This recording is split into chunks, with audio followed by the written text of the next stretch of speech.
Біз мектепте жақсы оқығымыз келеді. Себебі көпшіліктің айтуынша, бұл өмірде жетістікке жетудің негізгі жолы. 5 бағасына ұмтылудың өз себептері бар.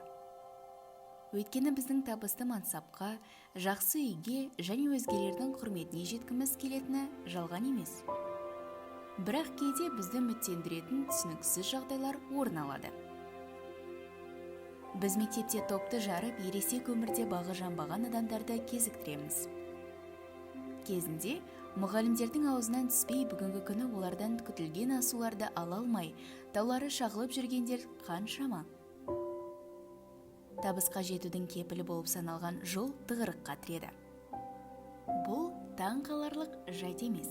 Себебі мектеп бағдарламасын жасайтын адамдардың бәрі бірдей өмірлік тәжірибеге, не асқан талантқа ие деп айта алмаймыз.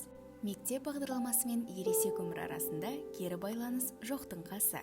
Қазіргі оқу бағдарламасы 100 жылдар ішіндегі әртүрлі ағымдардың әсерінен душар болды.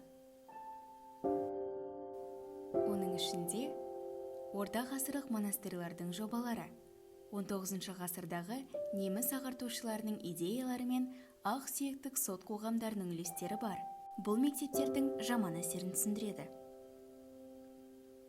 Мектеп әлемдегі ең маңызды заттардың бәрі ашылып қойған деу арқылы адам бойындағы бірегейлікті тежейді. Олар біздің қолымызды көтеріп сұрауды күтуімізді қалайды. Олар біздің басқа адамдардан рұқсат сұрағанымызды қалайды. Олар біздің бұйрыққа мойынсұнғанымызды қалайды. Олар біздің жаңа идеяларды шығаруымызды құп көрмейді. Олар біздің биліктегі адамдарды құрметтеуімізді қалайды. Олар бізге бәрін үйретеді. Дегенмен, ересек өмірдің сапасын айқындайтын екі дағды қалыс қалады. Олар жанымызға жақын мамандық таңдау және қарым-қатынас құра білу. Шеңбердің ұзындығы мен латын сөздері мамандық таңдау және қарым-қатынас құра білуден әлде қайда ерте үйретіледі. Дегенмен, бұл өмірде табысты болу үшін мектепте нашар оқу керек деген сөз емес.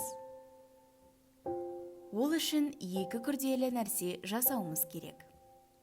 Біріншіден, жақсы адам болу, екіншіден, біз оқуға тиіс заттардың ұзақ мерзімге жарамдылығына және маңыздылығына сенбеу. Біз сыртымыздан тіл алғыш болып көрінгенімізбен, ішіміздегі парасатты ізденіс тынымсыз болу керек.